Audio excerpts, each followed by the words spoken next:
వెళ్ళిపోతున్నావు, కానీ నువ్వు దేవుడిని ఎక్కడ భయపరుస్తున్నావు? అందరిలోని వ్యాపింపు చేయగలట. ఆయన నామము అందరిలోని కూడా కనపరచాలని పౌలు అంటాడు. సిలువ వేసిన క్రీస్తును మేము ప్రకటిస్తూ ఉన్నాము. సిలువ వేసిన క్రీస్తును మేము ప్రకటిస్తున్నాం. ఎవరైనా అంటే నజరేయుడైన యేసు, పాపముల కొరకు చనిపోయిన దేవుడైనా ఎవరైనా అంటే మనందరి పాపాల నిమిత్తము ఒకే ఒక దేవుడు సిలువ మాన మీద ప్రాణం పెట్టాడు. హల్లెలూయా.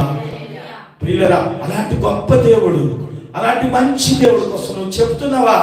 నా కొరకే దేవుడు అనుకుంటున్నావు, నా పిల్లల కొరకే దేవుడు అనుకుంటున్నావు, నా కుటుంబం కొరకే దేవుడు అనుకుంటున్నావు, నాకు చాలా దేవుడు అనుకుంటున్నావు, దేవుడు చేసిన కార్యాలు చాలా అనుకున్నావు. కానీ వ్యాపింప చేయాలంటే ఏం చేయాలంట?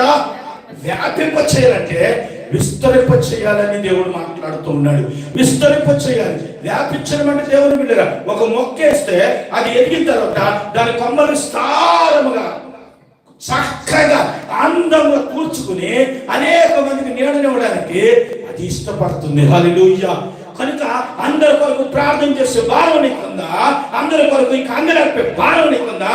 అందరి కొరకు మోకాలేసే భారం నీకుందా? అందరి కొరకు దుఃఖపడే భారం నీకుందా? ఉందా భారం?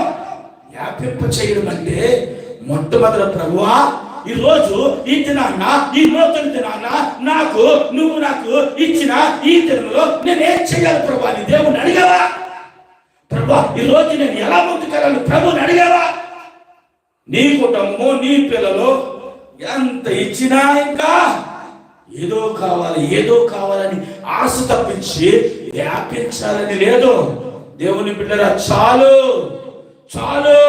ఇది చాలు అనుకుంటున్నావు, కానీ నువ్వు దేవుడి కోసం ఏం చేస్తున్నావు? ప్రభు కోసం ఏం చేస్తున్నావు?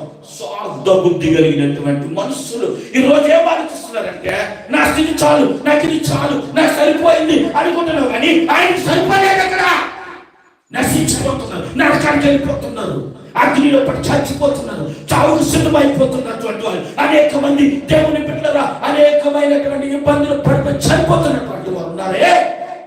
చెబుతున్నావా దేవుడి కోసం? చెబుతున్నావా ప్రభు కోసం? చెబుతున్నావా నీకు జరిగిన మేలులు దేవుడు ఎంత మేలులు చేశాడో చెబుతున్నావా?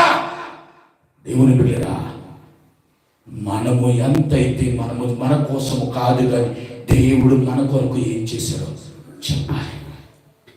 దేవుడు నీ కొరకు ఏం చేశాడు? ప్రభు నీ కొరకు ఏం మేలు చేశాడు? ప్రభు నీ కొరకు ఆ ప్రేమ చూపించి దేవుని బిడ్డ నశించిపోతున్నటువంటి వాడు అగ్నిలో లాగబడి మోసపరిచి అనేక మంది చనిపోతున్నారు. లేదు జనాన్న, వాళ్ళందరూ ఎక్కడికి వెళ్తారో తెలుసా? నరకానికి వెళ్ళిపోతున్నారు. అక్కడికి వెళ్ళిన తర్వాత అయ్యో మేము సత్యాన్ని ఎరగలేకపోయామే అని బాధపడుతూ ఉంటే దేవుడు ఏమని అడుగుతావు తెలుసా? వ్యాపింప చేయవలసినటువంటి నీవు వ్యాపింప చేయలేని స్థితిలో ఉన్నావు. చెప్పవలసినటువంటి నీవు చెప్పలేని స్థితిలో ఉన్నావు. దేవుని బిడ్డలు గమనించు. ఎందుకు ఈ బలహీనత నిన్ను వెంటాడుతుందంటే నువ్వు చేయవలసింది చేయటం లేదు కనుక. ఎందుకు ఈ బలహీనత నిన్ను కమ్ముకుందంటే నువ్వు చేయవలసింది చేయటం లేదు. చెయ్యవలసింది చేయడం ప్రయత్నం చేయి. ఏది చెయ్యాలో అది చెయ్యి, ఏది వద్దంటే అది మానేయి. ఎలా ముందుకెళ్ళమంటే అలా ముందుకెళ్ళు, ఎక్కడ ఆగమంటే అక్కడ ఆగిపో. అప్పుడు దేవుడు చూసుకుంటాడు ఏం చేయాలి. తనతో చూడండి, అక్కడ చదవండి. అయితే మనలో ప్రతి వానికిని క్రీస్తు అనుగ్రహించు వరము యొక్క పరిమాణము చొప్పున కృప ఇయ్యబడెను. కృప ఏమియ్యబడిందమ్మా? కృప ఇవ్వబడింది. ప్రతి ఒక్కరికి కూడా పరిణామము చొప్పున, పర్యాయము చొప్పున దేవుని యొక్క కృప అద్భుతముగా దేవుడు అందరికి కూడా ఇచ్చాడండి. దేవునికి స్తోత్రం. దేవుని బిడ్డ ఈ కృపలో ఎంత మాత్రం కూడా ఏమి లేదు తెలుసా? భేదం లేదండి. ఏం లేదండి?